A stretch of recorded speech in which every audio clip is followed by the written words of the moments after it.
This video is a continuation of the experiments outlined in the first, in vivo fluorescence video. There, we discuss sources of background signal, including chow and tissue autofluorescence, and the appropriate control groups that are key to a successful in vivo imaging experiment. We also demonstrate how to set up fluorescence experiments using the imaging wizard. We look at how to image two probes in the same animal using a different excitation and emission filter pair for each probe, and how to check for crosstalk between the imaging channels. In this video, we look at how to use spectral unmixing to separate two or more fluorescent signals that have significant spectral overlap. Spectral unmixing is an image acquisition technique that can separate signals coming from two or more sources. When signals have significant spectral overlap, filters cannot be used to isolate each signal. Therefore, spectral unmixing must be used. The two most common scenarios where spectral unmixing is helpful is when tissue background is high, or when using two probes that have significant spectral overlap, usually less than 70 nanometers in separation. Spectral unmixing separates multiple spectra that might be mixed in vivo, in vitro, or ex vivo in a pixel-by-pixel manner. To accomplish this, images are acquired at multiple wavelengths. In this case, we scan from 680 to 840 nanometers.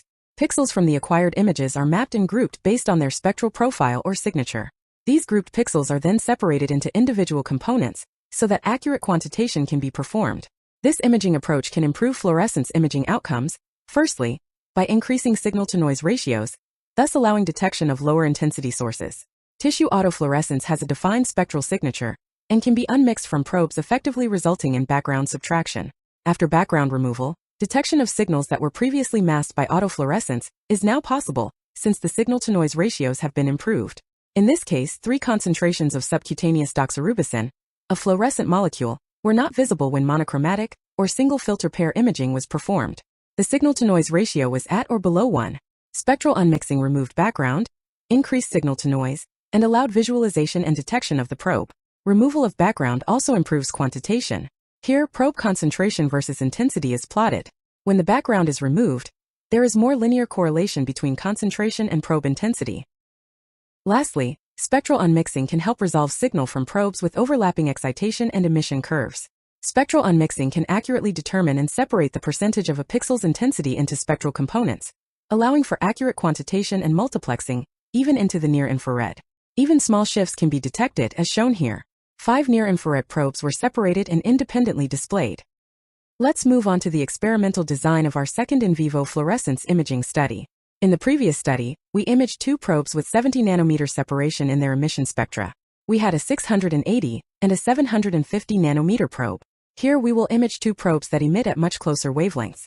To demonstrate spectral unmixing using the previously described 4T1 breast cancer model, we will replace our IVIS integrin receptor probe from one that emits at 750 nanometers to one that emits at 645 nanometers.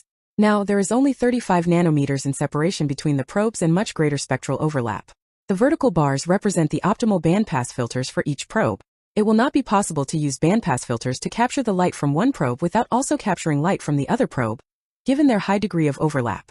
Furthermore, the 645 nanometer probe overlaps more with tissue autofluorescence, so background signal from the tissue is expected to be higher at the lower visible wavelengths. Removing background will increase signal-to-noise ratios and allow more sensitive detection of sources. The first step in spectral unmixing is to generate a library from known controls. After generating the library, we can apply it to test animals that contain a mixture of probes to separate the signals. Saved libraries can be reused in subsequent time points of a longitudinal study. A library can also be reused in later imaging studies where the probes, mouse strain, and filter selections are the same. Using our animal model, we will generate a library for the 645 and 680 probes and apply it to a study. We will demonstrate best practices for acquisition and analysis of these datasets. Let's move on to the experimental design and acquisition setup. The design will be as follows. Mouse 1 will be a naive control animal bearing tumors in the mammary fat pad but receiving no probe injections. Signal in this mouse will show us tissue autofluorescence. Mouse 2 will be a negative control with no tumor but with both probes injected. Signal in this mouse will show us any off-target probe accumulation and probe clearance routes.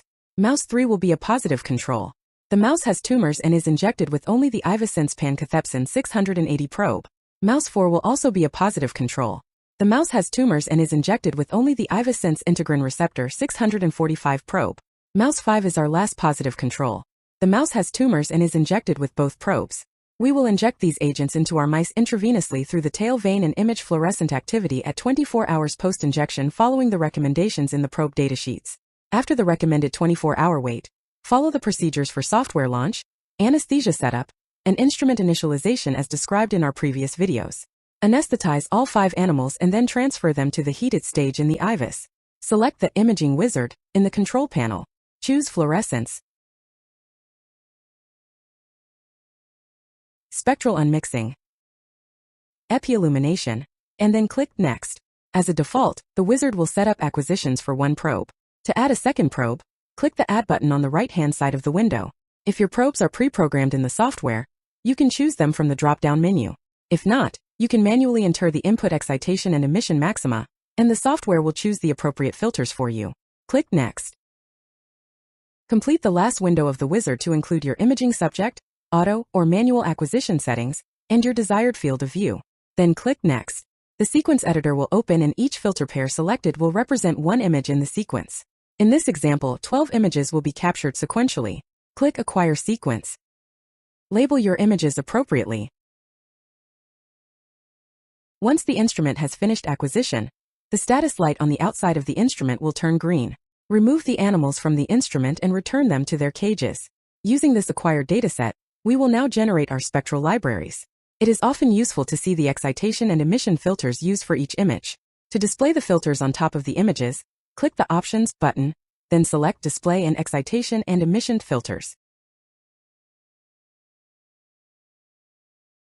Apply the Adaptive Fluorescence Background Subtraction Correction from the Corrections tab in the Tool palette. The calibrated unit we use for analysis is called Radiant Efficiency. Select the unit from the upper left-hand corner of the image window. We are now ready to create the spectral library. Open the Spectral Unmixing tab in the Tool palette. You will see all combinations of excitation and emission filters that were used to take the images in the sequence. If any saturated images exist, they will be deselected automatically. Spectral unmixing can be performed several ways. The different methods can be seen at the bottom of the tool palette. In this video, we will use the manual method to create and save our library. When we image our test mice, we will select Library and choose the library we just created using our control mice. Click Start Unmixing. The image window will display with 3 sections. First is the Large Image Cube Viewer. It is essentially a Z-stack of all images from the sequence superimposed onto each other. To view individual images, uncheck the Overview box. The second is the Spectral Graph on the top left. It shows the average intensity as a line for a pixel or group of pixels throughout the emission scan or Z-stack. The spectrum list on the bottom left contains drawing tools for selection of pixels that will be utilized to generate our probe curves. Our components are pre-labeled based on the Imaging Wizard setup. Specifically, we have 3 components we want to unmix: tissue autofluorescence, the 680 probe, and the 645 probe. To begin, select the first pen tool next to the tissue autofluorescence component. Draw on top of the image over the mammary fat pad. If visualization is difficult, deselect Overview, adjust the brightness, and scroll through the different filter pair images. Repeat these steps with the other 2 components.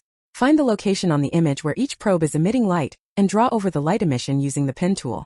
The remaining 2 components actually represent the probe plus tissue autofluorescence. We have 2 goals. 1. To separate the 680 and 645 probes. And 2. To separate tissue autofluorescence from both probes. To lend specificity to the unmixing so that the autofluorescence will unmix from the probes, we need to perform component subtraction to generate 3 pure components. To do so, click the Compute Pure Spectrum button. The Compute Pure Spectrum window opens and asks for input. Section A contains mixed spectra and Section B contains the known spectra, or tissue autofluorescence. We will subtract B from A to generate pure probe components. Select the 680 probe in Section A and tissue autofluorescence in Section B. Now name the pure probe at the bottom of the screen. Click Apply. Repeat this process for the 645 probe. After closing the window, the new pure components are now visible in the spectrum list. The software deselects the mixed component and automatically selects the pure component. Note the check marks in the lower left-hand corner of the window. Click Unmix. Our unmixing results appear automatically. Save your unmixing results.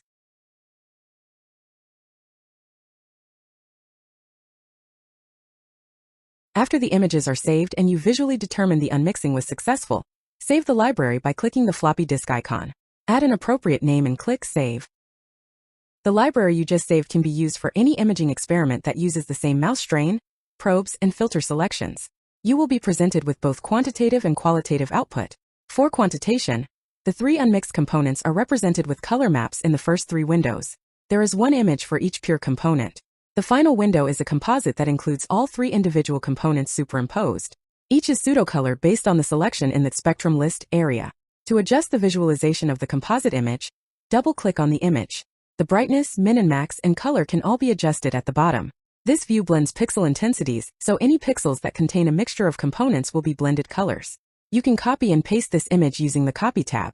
Since the pixels are blended, however, we cannot quantitatively analyze this image. To export the results for ease of access later, click the SEQ button. A sequence will be generated which includes the results of all three quantitative images.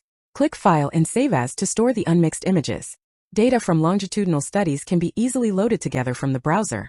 You would use the Load as Group function described in our previous videos.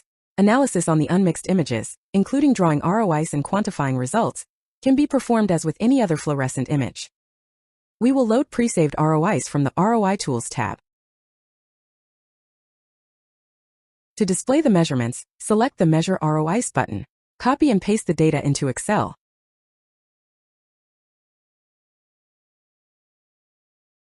For our analysis, we will compare data before and after unmixing. To circumvent the necessity of spectral unmixing, you would need near background signal intensity in control animals when the nonspecific filter pair is analyzed. For example, we want to see levels close to the autofluorescence background in mouse number 3, when the 640-680 filter pair combination is used. And we want to see background levels in mouse number 4, when the 675-720 filter pair is used. This would indicate low crosstalk. However, you can see that before unmixing, there was significant bleed-through of both probes when average radiant efficiency is compared to mouse number 1, the autofluorescent control animal. Spectral unmixing will correct for this. After unmixing, the signal bleed-through has been eliminated. Autofluorescence background signal was also reduced after unmixing from 5.95 e to the 7 to 9.19 e to the 5. Now that we have generated our library and tested the efficacy of our probes with a pilot study, we can proceed to a full-scale high-throughput study. Libraries can also be applied to studies where the source is in different locations, for example, a primary tumor or lung metastases. However, the studies must have the same basic design, same probes, same mouse strain, and same filter combinations. Now let's go through how you would unmix new images using a pre-saved library. Select the imaging wizard, fluorescence, spectral unmixing, and epi-illumination. Click Next. Click Filter Configuration, and then select by Spectrum Library.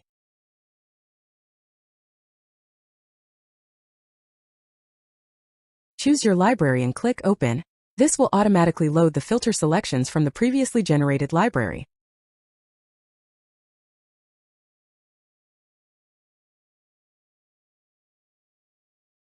Acquire your images in the steps described previously. When acquisition is complete, you may begin analysis. Here we have an animal that was injected with our two probes, IVIS pancathepsin 680 and integrin receptor probe 645. Apply the adaptive fluorescence background subtraction.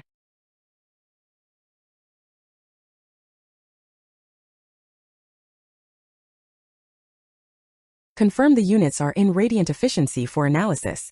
We are ready to spectrally unmix. The purpose of this segment is to demonstrate applying saved libraries. As you proceed through your study, you do not need to regenerate a library for each acquisition. In the Tool palette, open the Spectral Unmixing tab. Under Methods, choose Library. Click Start Unmixing.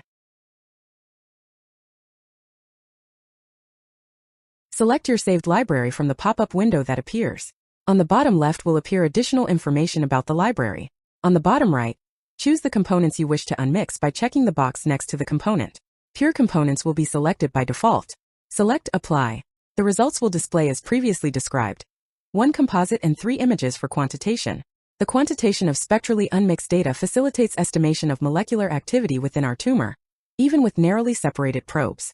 It can be used in a high-throughput manner in longitudinal studies to track and record changes in enzymatic activity or expression of particular surface markers. However, any two-dimensional imaging modality will fail to provide an estimation of depth or specific location of the signal source. With 2D imaging, there is also no way to estimate concentrations in absolute picomolar units as the output measured is in photon intensity units called radiant efficiency.